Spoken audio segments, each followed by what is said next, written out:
Well, thanks very much indeed, Mary, and thanks, Joe, for having me again. And apologies that I can't make the early morning swim, but there you are next year, perhaps. Well, I suppose it's very hard to follow Sean, and I'll try and do that. And I suppose there's a few strands that hopefully I can pick up.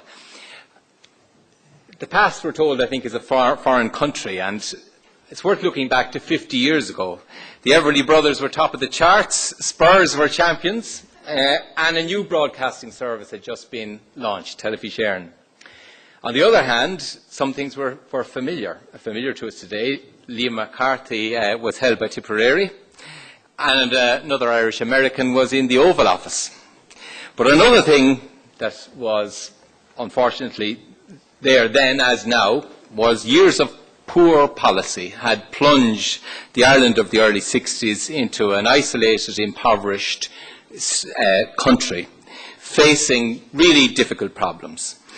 And the key to transforming that was the coming together of both politician and public servants to create a new ambition, an ambition for a better Ireland, an Ireland that would innovate the way it saw itself.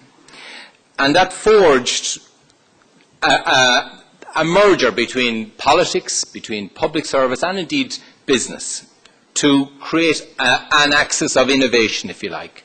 And that was very much led by Whittaker and Lemass at the time.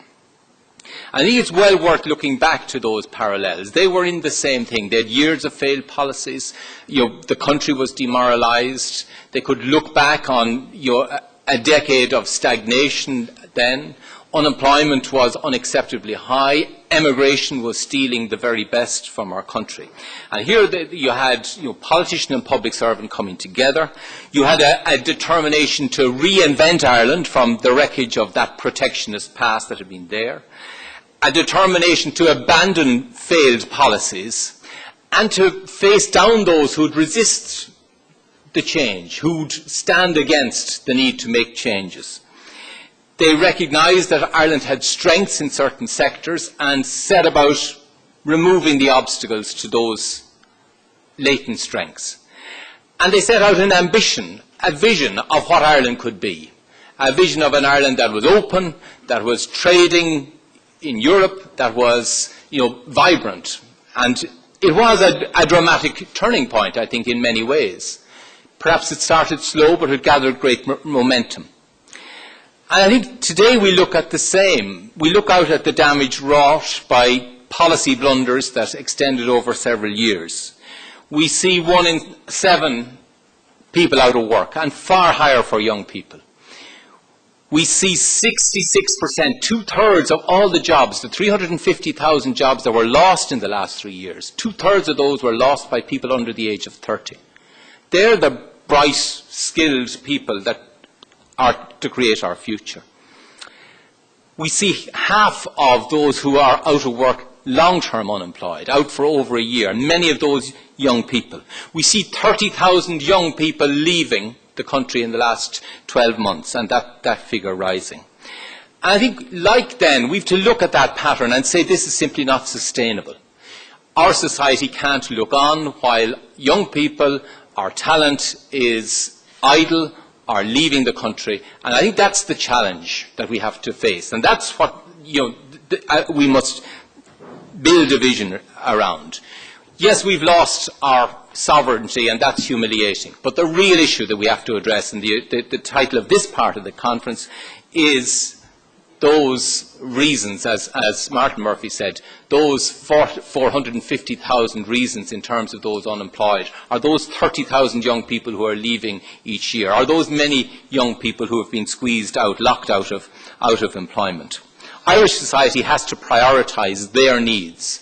There's no point in battening down the hatches and pulling up the ladder behind us, and those of us inside relatively cautious, weathering this storm. We have to think about how we're going to address those young people. I think we can build a fresh vision for this country. I think the first lesson, and it's something I said last year, and it's, when I went back, the first mistake that's often made after an earthquake is to try and rebuild on the same foundations. And I think we must use the opportunity of the earthquake that we have encountered and experienced, to build entirely new foundations for the Ireland we want to create ahead. Like 50 years ago, we have to reimagine what this country can be like. We have to have a daring vision of how it could be different. We need to transform our industrial landscape and create the type and number of jobs we need. And there's nothing short of a revolution, in my view, in the way we think about ourselves that's necessary to achieve that. It requires not just a political revolution, or a technological one, or a financial one, but most of all, it's a change of our mindset. It's a revolution of the way we think about ourselves, the way the ideas that we embody. I think we need to have a different mindset. We have to have a mindset that expects high levels of performance from every walk of life and defends the changes necessary to achieve those high levels of performance. That celebrates enterprise and those who take the risk of creating a business and sees no stigma in those who try but who fail. It has to question those who say, well, it's always been done this way, so we should continue. And it cannot turn a blind eye, as has happened so often, on the awkward evidence or the low standards, as that has happened too often in recent times. In many ways, you could describe it as what we need is an innovation revolution. Because it is the application of creativity and ingenuity, which we have in abundance as a country, to our problems that will deliver the ambitions we set ourselves. And the leaders of this, innovation revolution aren't the men in the white coats that sit in the RABs, though they play a very important part. They're people in every walk of life. Every one of us can help the way we deliver public services, help the way our communities operate, help the way we educate our children, help many facets of our economy that we need to improve, as many other speakers have said. Innovation can be the small things that change the way a community works or the way a business works. It must become the norm. That must become the norm in our political life. A willingness to change and to be inventive, to look at different ways. And I think that has got squeezed out of our system, I suppose, by the years of success. But we still see wonderful exemplars of how we can be innovative as a people. People like Mickey Hart, who has transformed the football scene. People like Moya Doherty, who transformed the way we looked on Irish traditional dance. People like Rory McIlroy, who has transformed what the expectation of a golfer is. People like Sebastian Barry, who wrote about areas not so far from here and won the Booker Prize. They're just as much innovators as the people in the white coats who are innovators.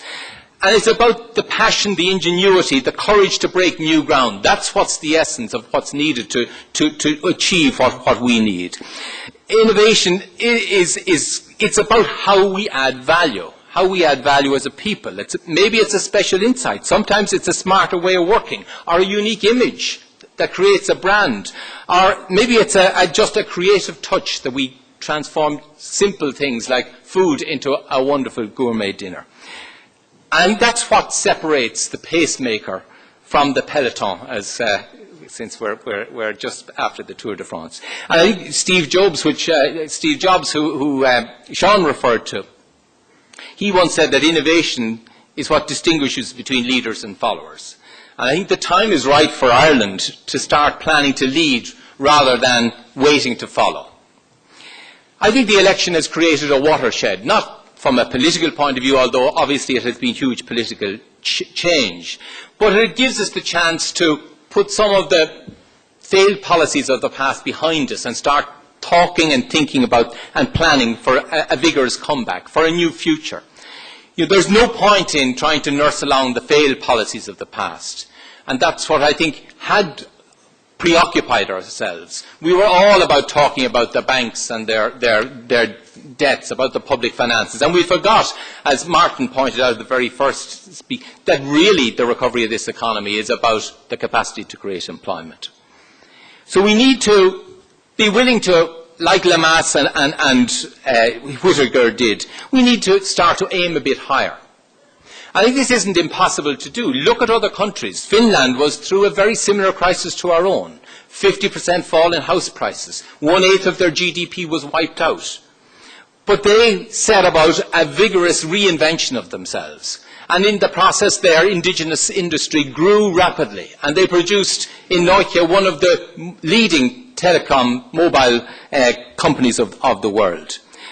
Israel is another country. It, throughout its history, has faced problems. A parched landscape, few resources, oil-rich enemies at its shores, and it transformed those very challenges into areas of success. It became a leader in irrigation. It became a world leader in alternative energy. And it counter, if you like, its perceived weaknesses, turned them into strengths. And I think we need to realise that it is adversity and necessity that breeds the inventiveness that Ireland needs. And we have that challenge now. We have the need for invention. And I think also we have to look at our strengths. Ireland has every reason to be confident looking ahead. We do have real strengths. We have embedded clusters of real dynamic sectors, as others have spoken about. We have now a strong recovering export sector. We have become one of the best countries for science, very different from what we were many years ago. We do have a good education system. We have many inherent strengths. And the question really is now we must set ourselves those bold ambitions that we need to create that new future. And I see no reason why we cannot, with bold ambitions and the determination to change, achieve targets such as 2 million back at work, 200,000 more than there are today. Becoming, as Enda Kenny has said, the best small country in which to do business. At least doubling our indigenous exports and growing our market share, which unfortunately indigenous exports have failed to do. Returning to be in the top 5 in terms of international competitiveness. I think these are stretching targets, but they're realistic and they challenge us to undertake the sort of changes that are necessary to achieve them. I think there are a number of critical drivers of change, and some of these aren't new. Others have spoken about them. First is the role of government. Every enterprise to be a success, it needs to have a competitive place to do business. It needs to have a supportive policy environment. It needs to be well managed. It needs to have a market to sell its goods in. And nearly every one of those is intimately influenced by some part of government. And I think government in all its guises has to step up to the plate to be part of creating this different future, a future in which we can employ our people. So whether it be our public utilities, our regulators, our education system, our banking system, public procurement, each one of them in their way can be a very dynamic source of change, creating employment within this country.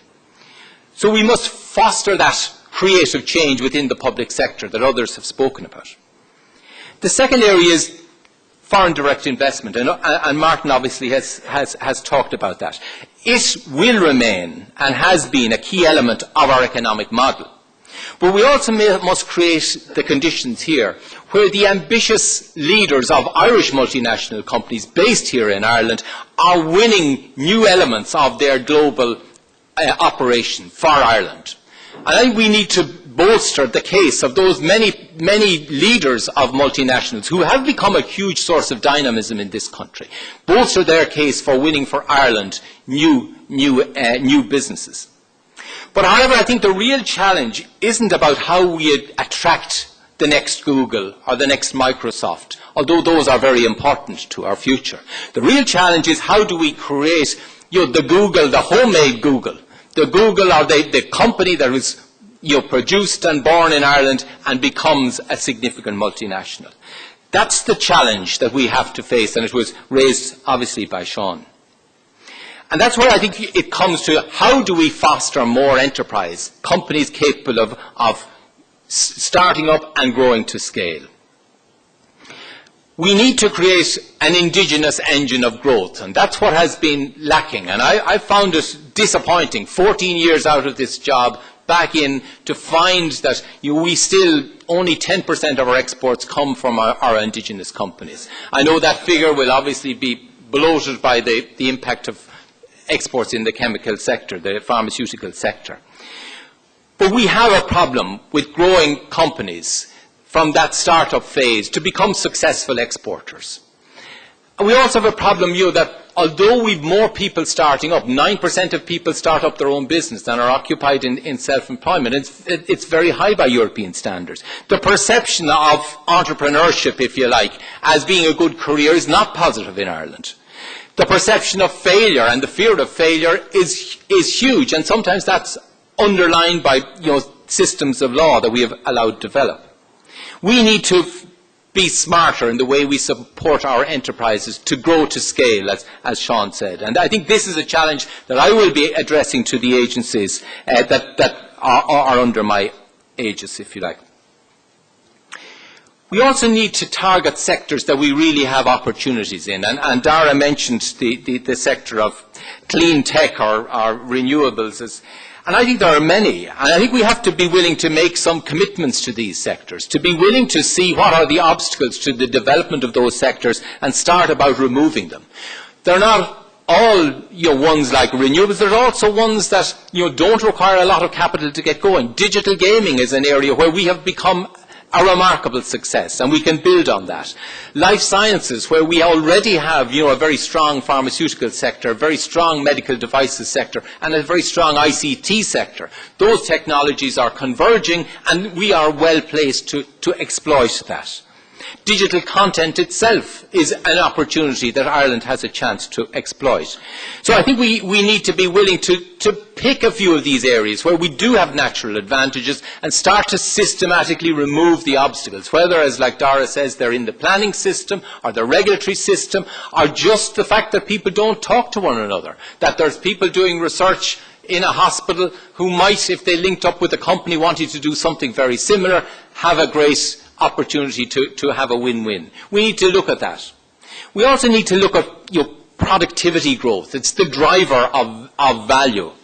It's the central challenge in many ways. And I think we need to have a new understanding of what it is that adds value and how we do it.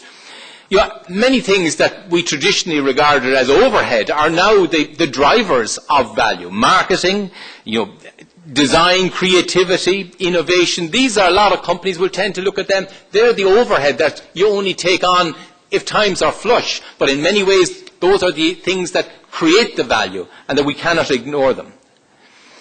The challenge of designing in value and designing out cost is the biggest challenge for the public sector.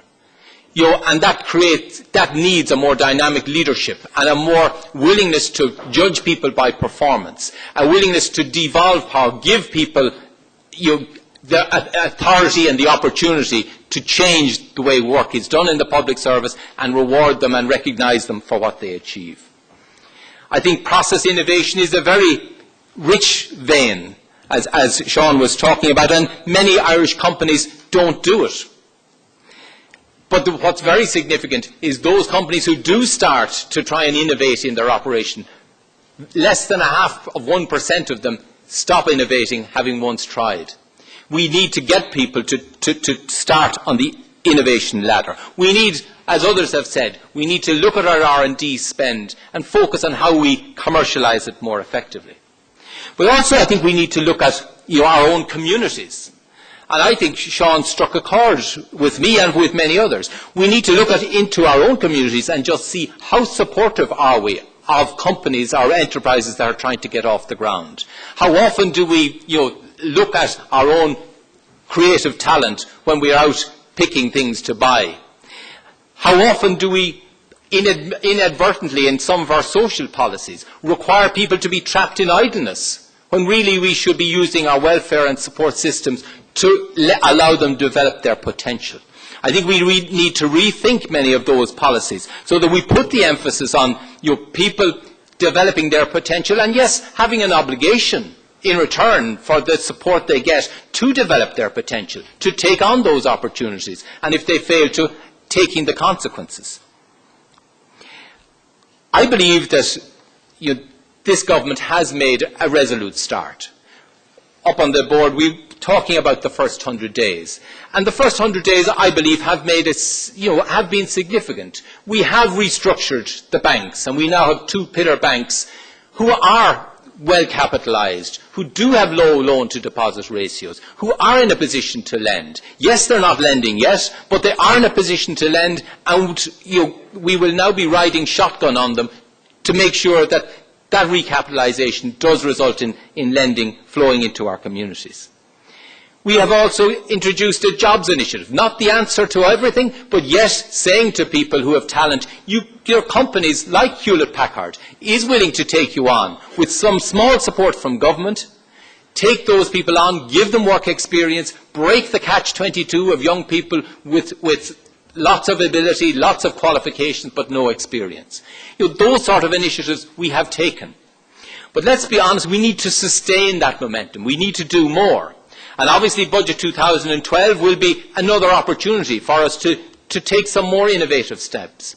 But like Sean said, I believe we need to go beyond that. And now is the time to pull the strands of change that we need to see happen in this country into a coherent plan.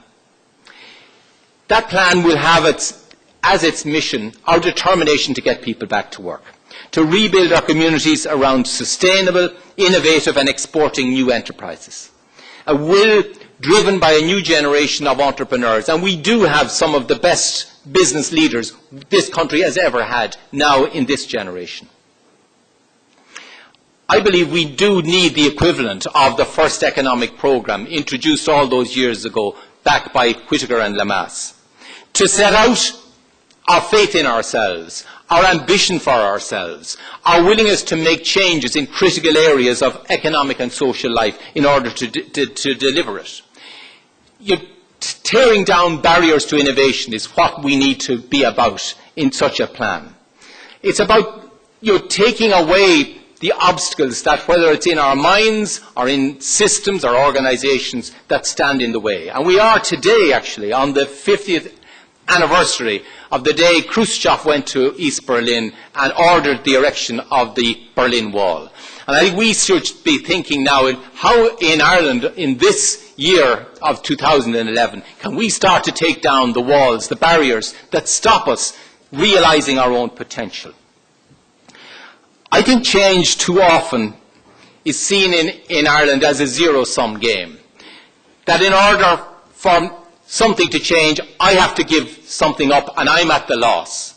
We need, through a plan, and I think that's the virtue of taking a broad strategy. It starts to turn what for many is a zero-sum game, whether it be about adjustments in the wage-setting mechanisms, or about changes in the way public service operates, about restructuring or closing down businesses. These will be seen, rightly, people will be nervous and fearful of the change that's coming their way. But if we create a coherent picture where there's many changes happening simultaneously, we can turn what is a zero-sum game into a mutual gains game, where we're all gaining. Yes, we're all giving something up, and this isn't going to be a painless road. We're embarked on a difficult few years ahead. But if we can see the direction we're heading, I think people will be willing to come with us on that difficult journey. Whittaker said, readiness to adapt to changing conditions is a sine qua non for economic success. I think this innovation revolution, I see this innovation revolution as the beginning of a drive towards a self-sustaining, higher productivity economy underpinned by pioneering skills and an enterprise base. But the innovation revolution is not about men and women in lab coats, though they will play a part. It's not about politicians and public servants, but those will have a crucial role. It's not about business people and industrialists, although most certainly they'll be at the heart of the change that I believe we need to see for our economic future. But essentially the innovation revolution is about our own people, about our communities, about our children's future, about leading rather than following, so that we're masters of our own destiny. It's about Irish people realising their full potential in their own land and creating a future for their children to grow up in and their parents to grow old in. To paraphrase O'Casey, I believe that the time is rotten ripe for this type of revolution. Thank you.